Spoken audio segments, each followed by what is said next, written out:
बातमी धाराशिव जिल्ह्यातून शिंदे सेना आणि काँग्रेसच्या युती प्रकरणी काँग्रेस पदाधिकाऱ्यांना निलंबनाचं पत्र बनावट असल्याचा प्रकार समोर आलाय।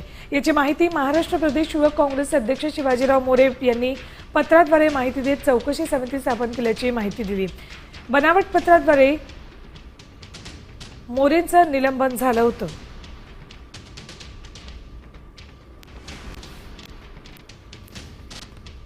तारखेला जो सायंकाळी पत्र बाहेर मीडियामध्ये व्हायरल झालेलं होतं, 21 तारखेला पत्र निघालं, त्याच्यावर तारीख आहे।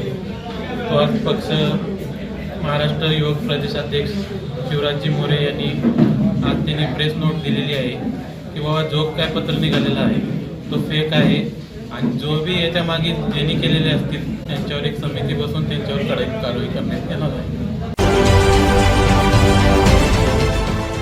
देश विदेशातील प्रत्येक घडामोडींचे लाईव्ह अपडेट मिळवण्यासाठी आता साम टीव्हीच्या सर्व सोशल मीडिया प्लॅटफॉर्मला लाईक, फॉलो आणि सबस्क्राईब करा। तसंच सर्व नोटिफिकेशनसाठी बेल आयकॉन प्रेस करायला विसरू नका।